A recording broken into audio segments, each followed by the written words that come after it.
So hi again. If you're just joining us, my name is Christina Winter, and I will be moderating this session.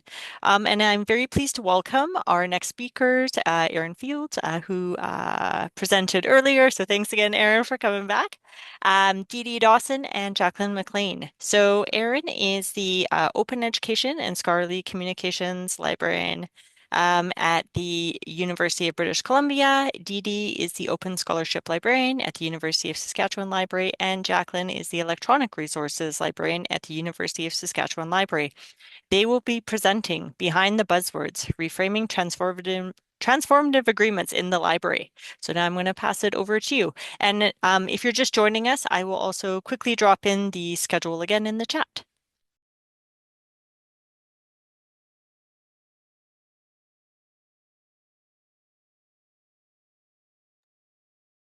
Okay, just give me 1 second while I get all this ready.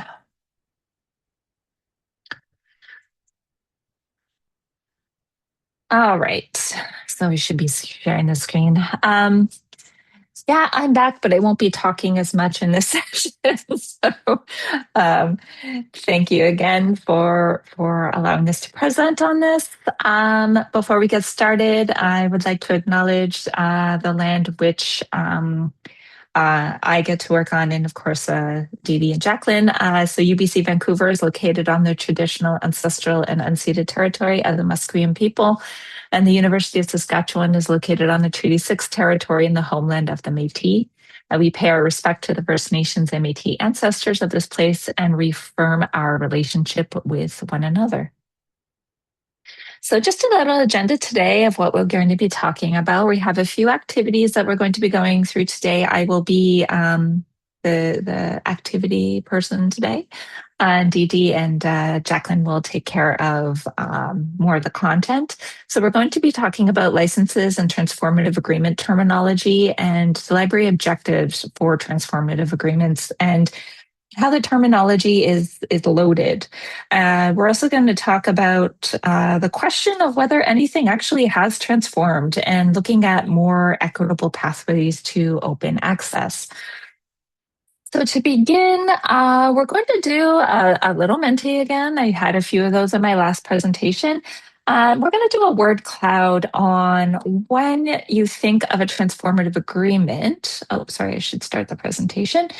When you think of a transformative agreement, what words come to mind? So you can go to menti.com and put in the code there and just add a phrase, add a word of what you think of when you think of transformative agreements.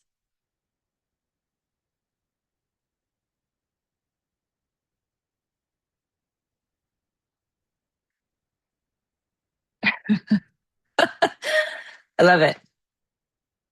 We start off pretty hitting hard. Big deal 20, scam, bad, didn't work, read and publish. Yes. So it has many different types of terms. It's also transformational agreements I've seen as well. Messy, publisher agreed. Yikes. I'm enjoying this. Just yeah.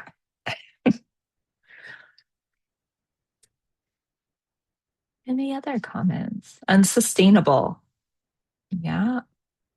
It's interesting that what we're seeing in the literature now, I don't know how many years in, maybe Jacqueline and Dee Dee know how many years in we are into transformative agreements, but it's interesting to see where we are now versus how we started.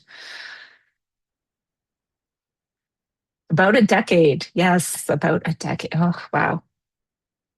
Entrenchment, a fantastic word to be using. Double-edged, scam, more options, less clarity. I would also put more options and more workflows. Oh, Ken, would it be possible for somebody to repost in the chat the Menti link?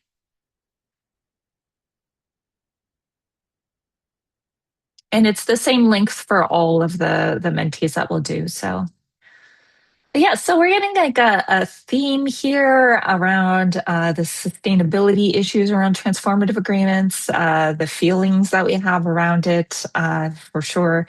And the language that we're using, you're going to see, is quite different from the language that we see from our publishers. So I think we'll just move on from there. But feel free to keep sharing your thoughts. I like that. Just simply no for transformative agreements. But let's move forward. And Jacqueline, I'll just move the slides for us and let me know if I need to move it forward for you. Okay. Sounds good. Yeah, so this was a really great way to get you thinking and get you started. So we're going to start by talking about some of the language. And while I agree with like unsustainable, bad, there's also just a lot of terminology and language that gets leveraged by publishers when it comes to these agreements. And our research group has been thinking a lot about the power and the way these language tends to be applied and thinking about how we can be more critical about it. But first, let's just make sure we have a common understanding of some of the most common terms. Transformative agreement, you all seem quite familiar with it already. It, by definition, is considered an aspirational term where a critical mass of spending will be redirected to publishing open access in existing journals with the intent to transform scholarly communication to open access. Read and publish is a more literal way to describe these agreements, as they provide access to paywalled read-only content and also feature a publishing element. Publish and read is the same kind of idea, except it identifies that the primary value of these agreements is in the publishing. Article processing charges are the fees levied to authors to publish open access in gold or hybrid journals, often priced by publishers between $3,000 and $4,000 US. But there are outliers. For example, I just checked the 2026 list price for publishing in Nature, and it's gone up since I checked it in November, and it is now 12,850 US dollars. You can't tell me that's the cost to produce an article. Yeah, a bargain, hey, Erin. So for this presentation, we're going to be using the term TA or transformative agreement because it is the most common. But please understand that we're also including RNPs and PNRs. And I also just want to reiterate, as like a licensing person in a SkillCom space, that I acknowledge that these agreements are very problematic in a lot of the same ways that big deals were and are. But now they also include publishing. So it is that big deal 2.0, which I saw someone had thrown into the word cloud. And they often come with the same unsustainable price increases and all of the other concerns that go along with the big deal. So next slide, Erin. So these are some other common terms you might come across if you're reading one of these licenses, say to give advice to an author. So a gold OA journal in the framework of a transformative agreement is a fully open access journal funded by APCs or TAs. A hybrid journal is a title that publishes some content behind the paywall at no charge to the author or open access via an APC or a TA. A Gold OA article was a new one for me a couple of years ago, and so I wanted to highlight it. Some of the publishers are starting to use this as a descriptor for the open access articles in a hybrid journal. You know, nothing like confusing our language. And then, yeah, that was my first impression too, Erica. Absolutely not. But it does make, like, if you're looking at publication data, you need to be really thoughtful about if you're seeing gold, it doesn't always mean gold journal. Sometimes it means gold article in a hybrid. So it's one of those tricky things you have to keep an eye out for. Another thing is the article types. Transformative agreements don't always cover all the article types. Research articles are usually covered, whereas commentaries and letters usually aren't. And reviews might be.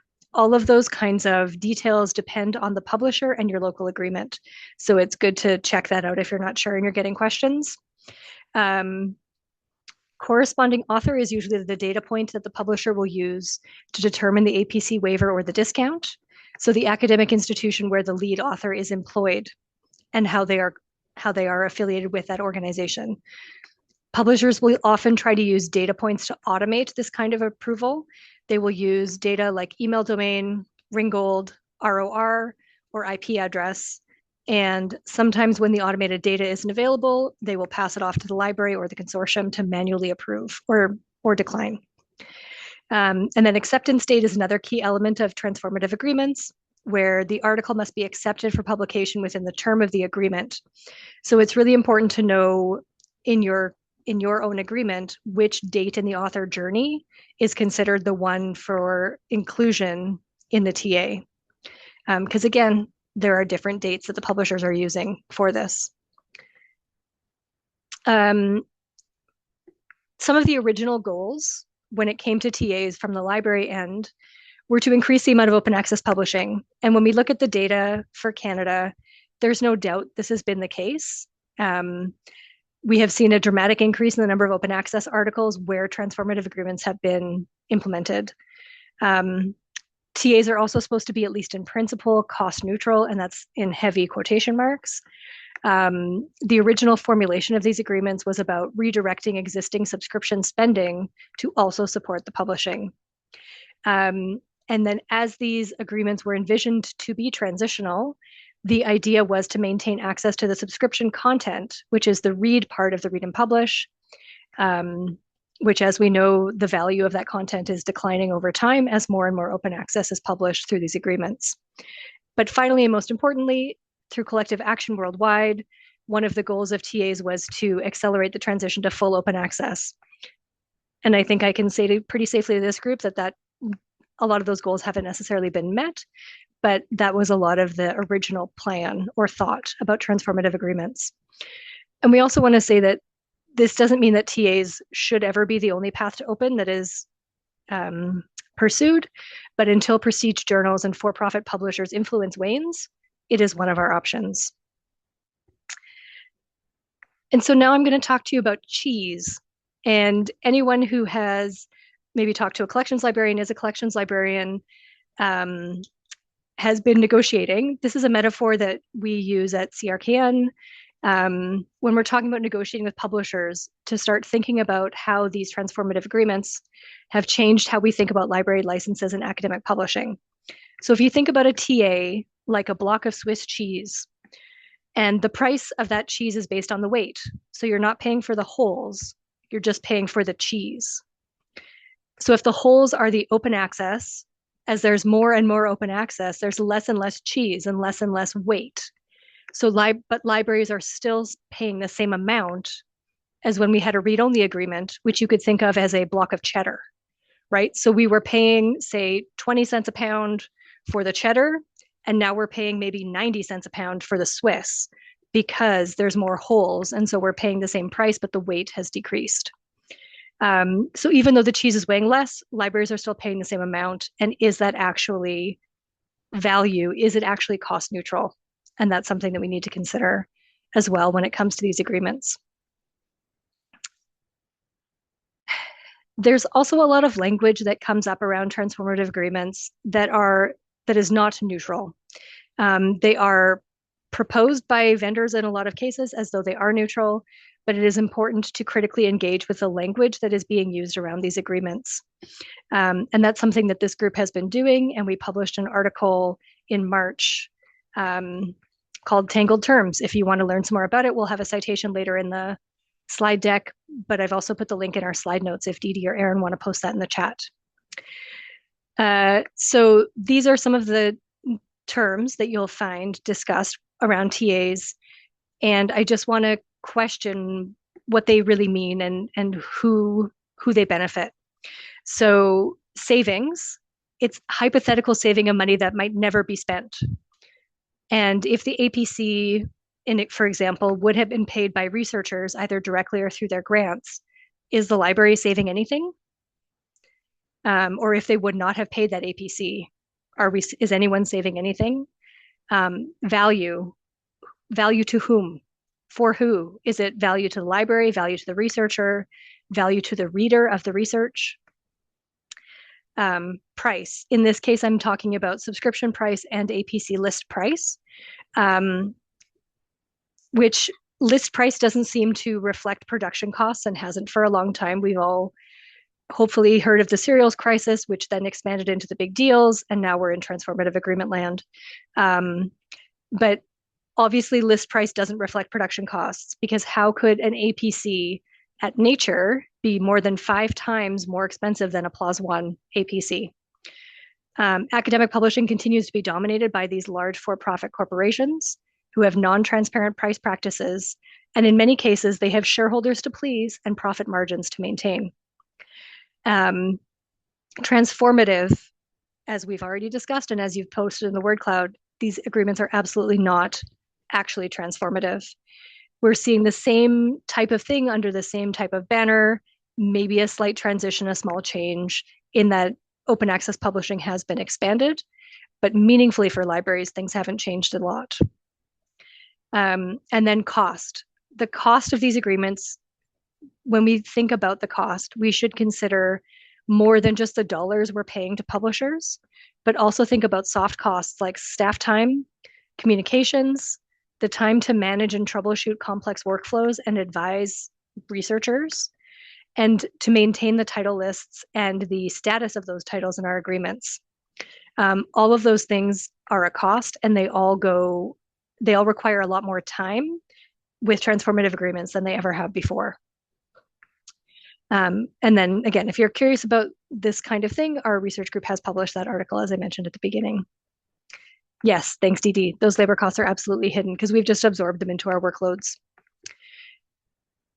And so savings, I think, has been talked about a lot, but more recently we're seeing cost avoidance instead of savings. And I just want to propose that those things don't necessarily equal value when it comes to these agreements. So again, if an author wouldn't have paid the APC, what money is actually saved? What cost is avoided? Maybe the author would have published in a diamond journal or deposited into the institutional repository. So is that any savings? Who is saving and what is being saved is another thing that I try to think about. And then coming back to the holes in the cheese, if the overwhelming volume of current articles are available open access, what is the value of that subscription and how is that changing over time? So cost avoidance has emerged as a more preferred term by some folks lately. I've had to use it myself, although I usually like to preface it with words like hypothetical or theoretical, because we can't know for sure that a researcher would have paid an APC outside of a transformative agreement. And it's great that the researcher and the granting agencies don't have to pay directly for those APCs through the prestige journals. But with the TAs, those costs have effectively shifted now to the library. And then the library has taken on these additional costs of administration. And the administration has become so burdensome that there are now commercial tools to manage those agreements like SciFree and Transformative Agreement Manager. And now the library has to pay for and administer them too. So where is the value? Who is actually seeing value in these agreements? So if we don't want to talk about cost avoidance when we're talking about these agreements to others, because I know that's the data point we're getting asked for, sometimes from leaders. If we don't want to use it, what else could we use to assess and evaluate TAs? And what I would say is before you consider any of these data points, you should think about what your goals are at your institution when it comes to TAs, because they will drive your assessment.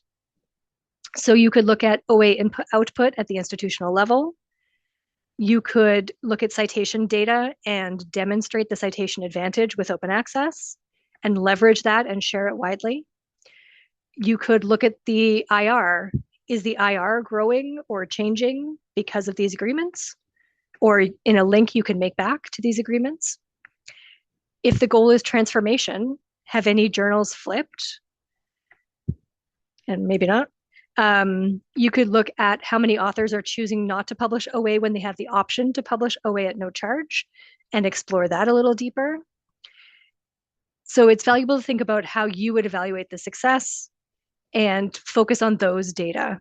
And if you are asked to use data like cost avoidance or APC list price cost avoidance, consider whether there's any framing you can give around those data to demonstrate how they are not necessarily as straightforward as they might seem on the surface. And I'll just mention here that Erin and I are working on a different research team where we're developing an OER for evaluating and critically examining transformative agreements. And we're hoping to have that released before the end of the year, hopefully sooner, but I don't want to promise anything. So stay tuned for that. We'll share it through the various channels. So now I'm going to pass it back to Erin for our next activity. Thanks, Jacqueline. Okay, so now we're going to take a look at some examples of how publishers, and specifically we're looking at Wiley here, frames transformative agreements in their marketing and promotion to libraries and researchers. But we're going to take like have a critical eye to the language that's being used. I think language is a very important thing here for the transformative agreement conversation, and we need to really unpack that in order to understand kind of what we're supporting with our money and with our time. So we are going to do another Menti. The link is already in the chat, but it might be worth opening the Wiley these slides or opening the Menti in as actually, I think you have to open these, the sources for these. So if Jacqueline or Dee Dee, if you could throw the links in so that folks have access to these, because we're going to analyze them and then use the Menti to discuss. So first we have this statement about what a transformative agreement is, and this is how Wiley defines it. Transformational agreements allow researchers at participating institutions unlimited read access to a portfolio of journals plus funding to cover article publication charges when choosing to publish open access. So just thinking on that one, we'll move to our next slide in terms of their conversation about transformative agreements. So supporting the move to OA, following the start of a Wiley transformational agreement or contract, there's a significant shift away from subscription articles to hybrid OA, with hybrid OA becoming the dominant model. The hybrid OA share of TA affiliated publications increased from 7% in the year before the contract to 49% in the first year of the contract. So we have that statement. And then we also have our transformational agreements really having an impact. So transformational agreements are designed to support the transition to open access by allowing researchers to publish their work open access at no direct cost and enabling institutions and consortia to transition their subscription spend to open access publishing in a sustainable way. While individual TAs cannot convert a large global journal portfolio to OA, they are powerful tools to converting research output of entire countries, regions, or institutions to open access. So now what we're going to do, and looking at the links that we put into the slide or into the chat, I want you to critically think about the language that Wiley's transformational agreement marketing is using, and how is Wiley really framing TAs to librarians, to researchers. So again, using our Menti, think about that language and how this is potentially problematic.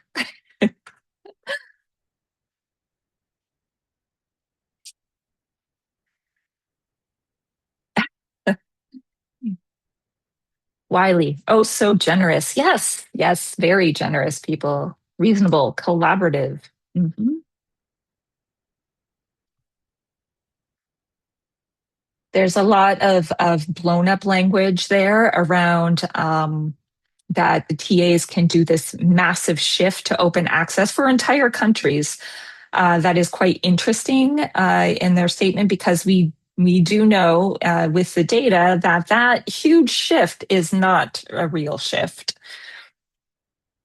Yes, who is actually providing the funding? So there was that one statement about providing the transformative agreements with funding. And it's like, what do you mean with funding? So that sounds like Wiley is actually providing funding, like grants, to faculty, to researchers to publish their work. So again, the benefit of the transformative agreement is that the publishers are doing a great job while completely ignoring the actual financial transactions on the in between. framed as saving researchers, increased diversity in publishing, but the reality is quite different. Yes, they position themselves as the route to the OA, with them as generous leaders. Yes, absolutely. And absolutely overpromising. That notion of worldwide change, and all that we've seen is a new form or a new model of hybrid models coming up in order to ensure that they're both making the money and saving only on individual articles, not on the full transformation, which would be the entirety of the journal.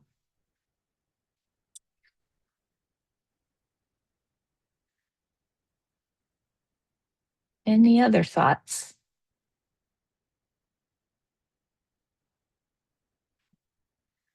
Well, people still engage in that. I'm going to go back and take a look at some of these. So, yes, one of the things that I found probably the most interesting was plus funding to cover APCs, which is a complete ignorance of libraries' involvement in this space or the library's budgets within that space.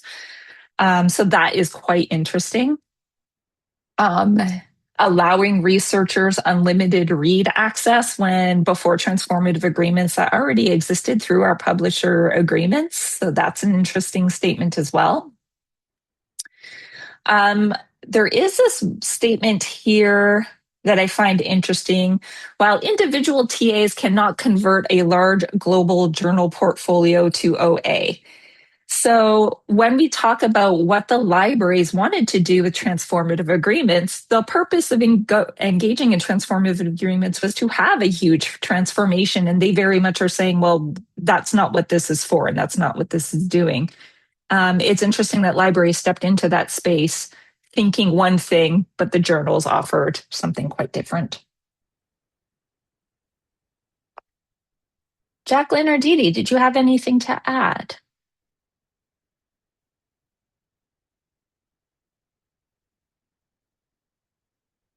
And I'm also noticing in the chat that publishers are positioning themselves as reasonable and pragmatic, whilst recognizing that the subscription element remains an important part of the agreement. And that's one of the best cons. Absolutely agree. And then we have the contrast of treating diamond OA models as wildly idealistic, even when they cost way less. And so many people have eaten it right up.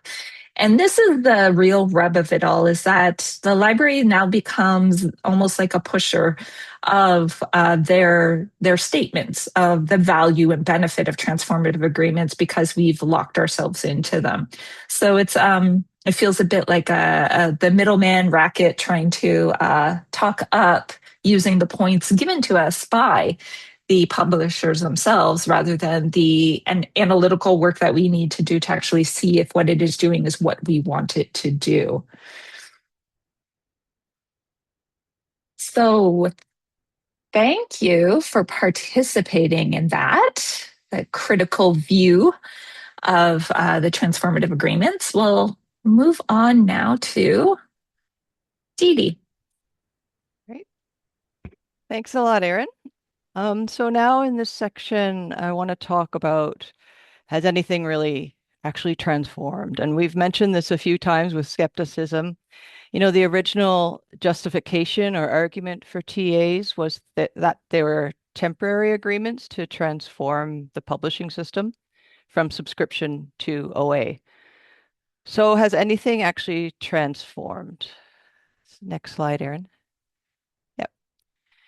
So a bit of a reminder about where this all started, and where we got that term, transformative agreement. This is the white paper from 2015 that made a strong case for a large-scale transformation of the current system from paying for subscription to paying for OA publishing services instead. So Schimmer and his colleagues argued that there's enough library funds globally invested in the subscription system to fully transform and fund an OA system, essentially paying for publishing service instead of access, therefore fully transforming the system to OA, as we say. So that's how we got this term, transformative agreements, but is this actually happening? Well, certainly, as we've mentioned, TAs have made more articles open access. That's unequivocal. And more OA is a good thing and a positive thing.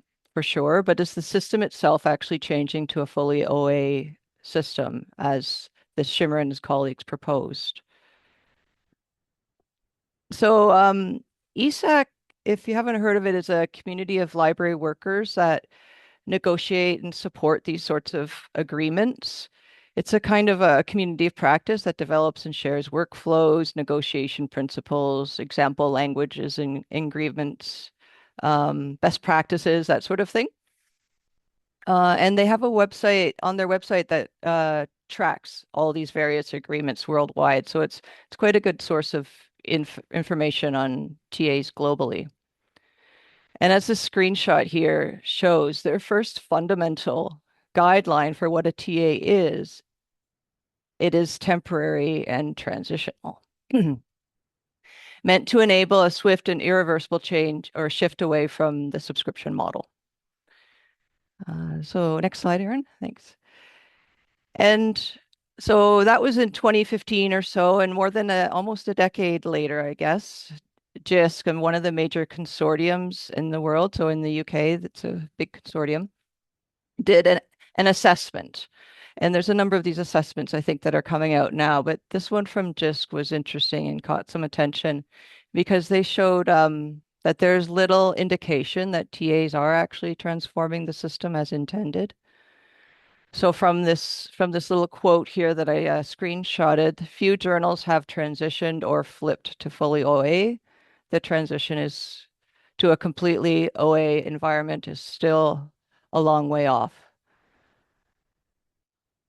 Okay, and next slide. Great, thanks. And Coalition S, you might have heard of as well. This is a group of mainly European funding agencies. They have come to a similar conclusion. So they have withdrawn their support for TA journals, as they call them, stating that continuing to support these arrangements would significantly increase the risk that these arrangements will become permanent and perpetuate hybrid open access, which is not something that they've ever supported. So they've removed their support of that. And then more evidence here. This snippet is from a Delta Think newsletter in October last year. So Delta Think is an analytics company, and they regularly survey academic publishers. So it's a good view on the industry in general. And they confirm the view of Coalition S, that hybrid OA is not in fact transforming to fully gold OA as was predicted in that white paper from Shimmer and his colleagues. Instead, it seems to be growing and even outpacing the broader market. So TAs are becoming really very lucrative for publishers and seem to be reinforcing hybrid instead of transforming it to a fully gold system.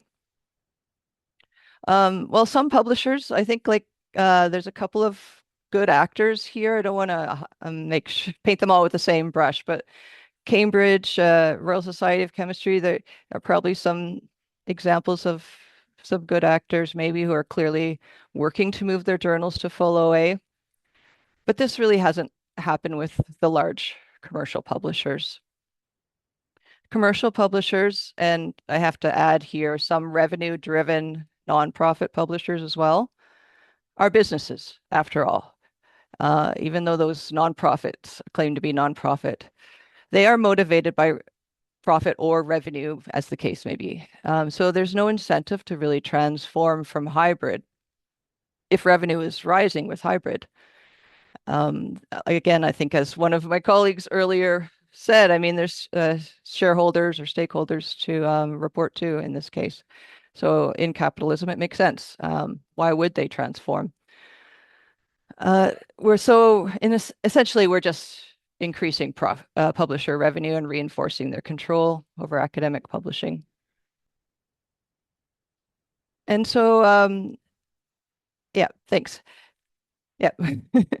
As many librarians have been pointing out all along, TAs are creating even more inequities for authors as well.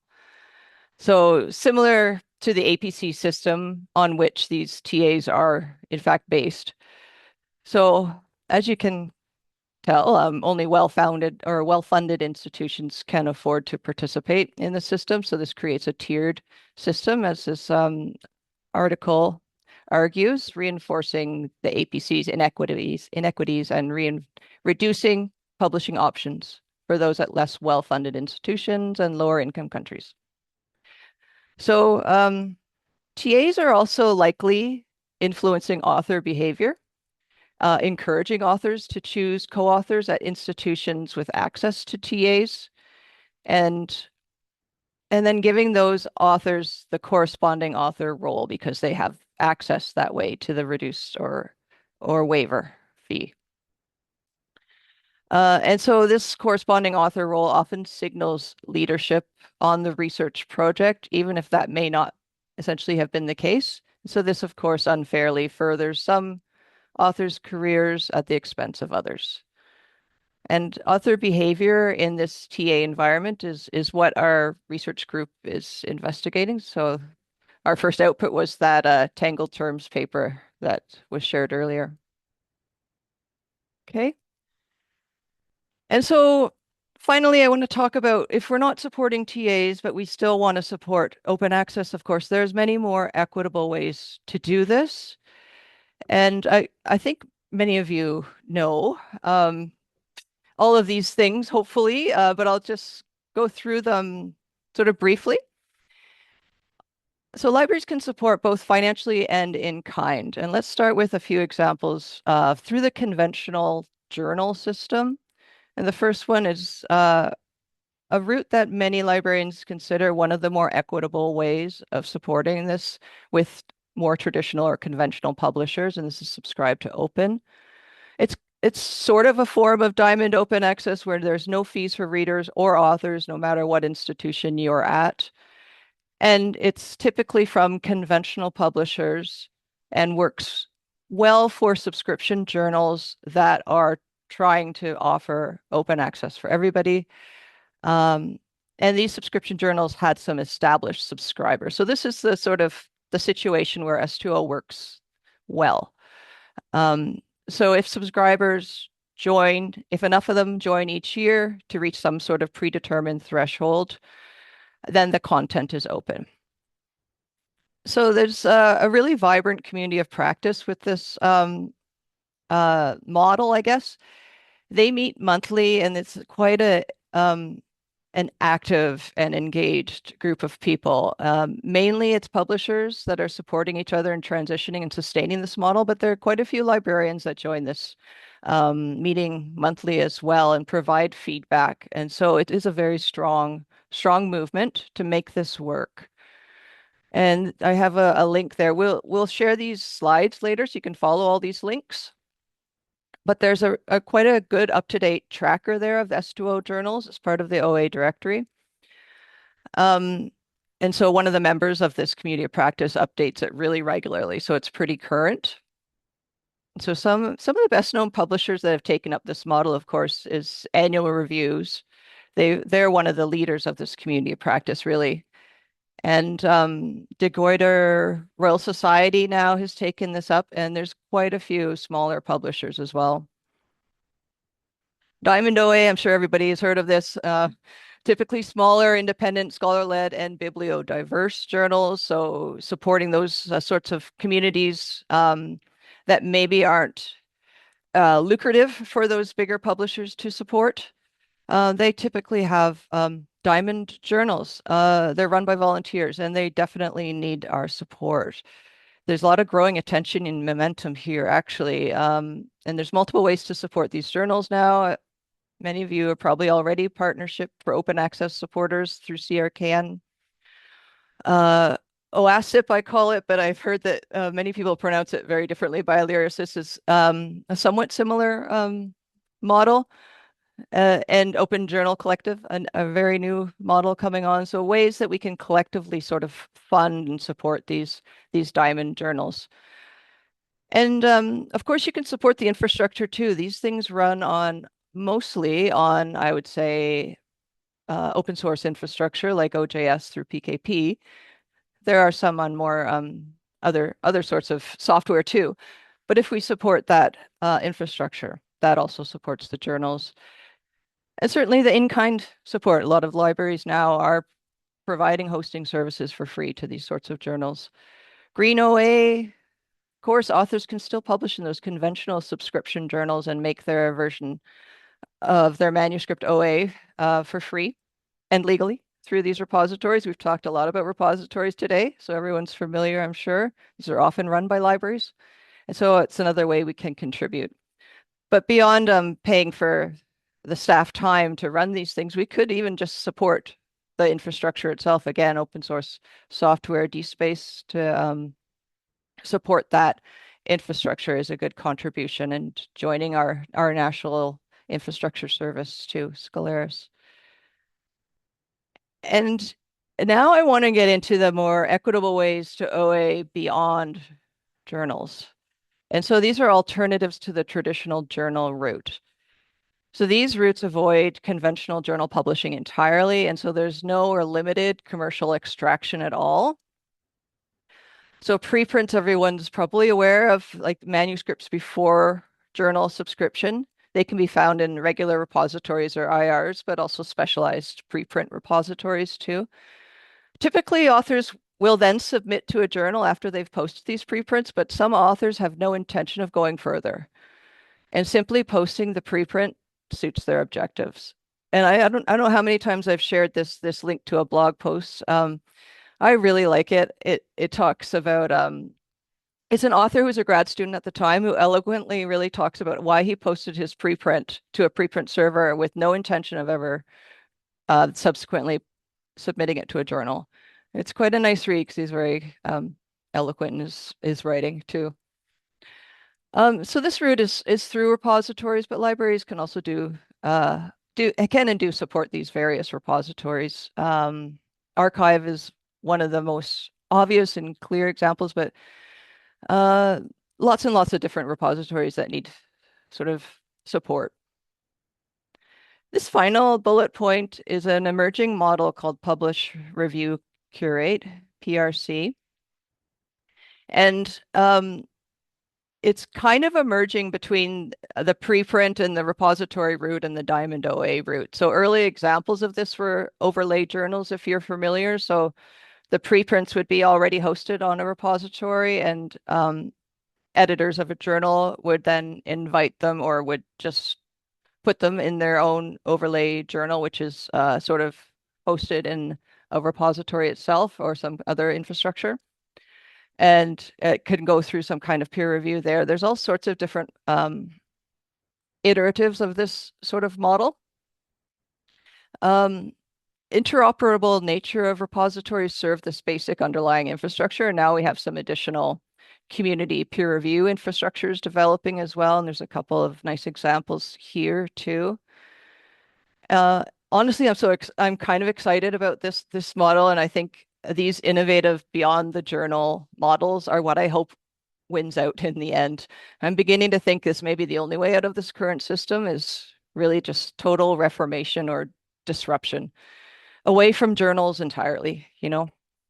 Maybe that's not entirely realistic. And of course, any new model or platform needs to have a strong community control framework so it can resist any attempt at capture, control, or extraction by commercial entities, because that's always a threat. I'll stop there. So just to wrap this up, we wanted to have another discussion, and I think this all comes down to our values as library workers, I think. A common theme throughout this whole session has been about how TAs often don't align with our values as librarians and as library workers, especially with respect to equity and commercial control of scholarly publishing. Personally, I feel an intense sense of conflict, values conflict, as I say here. Promoting, and I'll use the scare quotes that Erin used a lot earlier in her AI presentation. So promoting TAs to the campus authors is really challenging for me. So I resonate really strongly with this definition of moral injury for that reason. You know, I want to make authors aware of them and use them since we're paying for them after all. And, you know, I'm always a very frugal person. I want to make good use of what I've paid for. And, but it's a fine balance, not to be overly enthusiastic when I'm raising awareness about them. And I don't know if my language is really being noticed by anybody besides myself. And it's a constant emotional burden. I think I don't want to get overly dramatic here, but I do feel this a lot, and it is some emotional labor here. So yeah, I'm interested to hear your thoughts on this topic too. How do you talk about this with your campus, and do you have similar feelings, and how do you resolve it? So I'll pass it over to Erin. Maybe instead of going into the Menti, we can just use the chat because I think it might just be easier. But we do want to talk about how should we talk about TAs with our campus and community, because honestly, it's quite easy to use the marketing spiel, the material that is given to us by the publishers to do the work of talking about the transformative agreements as a definitive benefit, especially since faculty see it as a cost savings to them. But that is feeding the system. That's feeding into a very broken and problematic system. So what are the ways that we should be talking about transformative agreements with our campus and community that breaks away from that? And we certainly don't have like answers to all of these problems, but we certainly do have the curiosity to try to explore what is best rather than coming up with new terms that don't meet what is actually happening in reality. And I see that Brianna mentions, I don't know if there's an easy resolution. I like to tie the promotion with other paths to publish OA that are more in line with either values, couple it with repository promotion, etc. Absolutely a great point. And I think we all definitely do that. I should mention, as people are maybe providing, adding comments to the chat, is I had a faculty member just yesterday sent an email upset about the cost of publishing OA in Nature. His article hadn't been accepted yet. And he's like, is there any discounts? And of course, there is no discount. No transformative agreement for that. So no, there is no discount. And then he was saying, in order for me to publish, it's like I have to sell my organs. Because, and that's very true. So it gave me the opportunity to say, hey, if you do get turned down, like I know Nature is the one you want because of the obvious, like, authority and all of those sort of pieces that are built into Nature at this point. But here are all these other options. He says, at this point, I'd be happy if they turn it down. And then he emailed me 15 minutes later saying that they turned me down. And then he was investigating all the options that I gave to him. So I think faculty are becoming awake to this real problem, which I like seeing, quite honestly, because there's only so much that we can do. And I do say that as we are dealing with our financial crises here in Canada around the dollar and all those things, there's real potential to just get some teeth and start doing some work here. So Priscilla, you mentioned, unfortunately, that's not an understatement. Are you selling organs? Yes, absolutely. Like Nature is just an abomination, quite honestly. So yeah. And Leanne, you mentioned something as well. You can say it out loud if you'd like, but I can. Well, I once had a researcher ask why the library doesn't just fund high prestigious journals because that's what the institution wants. A big sigh there, but also this is the message they hear, whether that is accurate or not. And I think this, of course, is all tied up in tenure and promotion. And what does impact mean? Like there's so much tied up in here that needs to be broken down and broken apart. And how much of that we have control over is not significant. I think it's really important to talk about it as one option in a broken system rather than as like the big picture strategic solution. Absolutely. And I also think that how we report, how we choose to report about our publication outputs, we get to control that message. So I think we should control that message. What do we want to say about open access? We don't have to just say what the cost savings were. We can actually say something different, like Jacqueline was mentioning earlier. So we have some control there over our own reporting.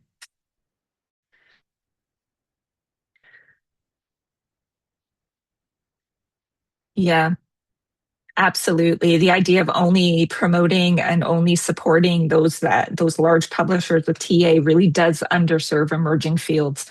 I think that like anecdotally, and I'm sure Jacqueline and Dee Dee might have more about this, but multidisciplinary journals, interdisciplinary journals are hit hard in this area because they don't have the ability to have that quite of a big impact in terms of OA discounts and that because they're struggling to survive within this space.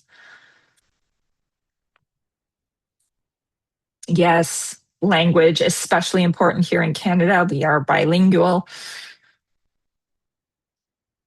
So great conversation to see in the chat there. I think we just had one more slide. Who was I mentioned? Me? I'll mention. Okay, hi. So we're a part of a larger group that is seeking to investigate how library agreements with publishers to provide discounts or full waivers for open access publishing potentially influences publishing behaviors and decision making of researchers at UBC, University of Saskatchewan, and University of Ottawa. And we're using a mixed message methods, not messaging. Mixed methods study. So we're doing a quantitative analysis of citation data from Web of Science, Scopus, Open Alice, and analysis from publisher reports from CRKN. And then we're also pairing it with a qualitative survey and focus groups that we're hoping to have with faculty to talk about decision making that is happening now that we do have transformative agreements, especially since we're suspecting some behaviors, but it's hard to just suspect it.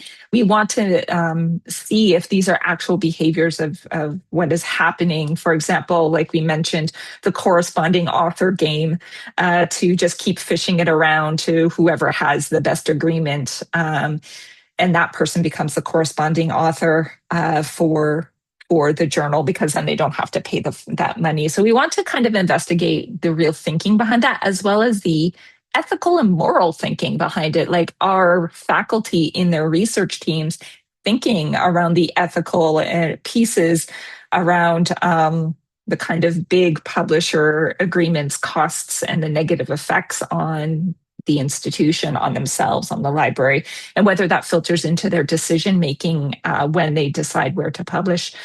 So that's some research that we're shortly going to be putting through REB at 3 institutions. So it's going to be an interesting and long process. But we're hoping to have some good information about that in the future that maybe others can benefit from. So we would like to thank you all for coming and participating and listening to what you probably already are feeling. Maybe we're articulating what you're feeling, and sometimes that's great. Just that we're all in this together. We will share these slides, and we do have further resources that will be shared with you afterwards. And now we can answer any questions or, yes, thank you.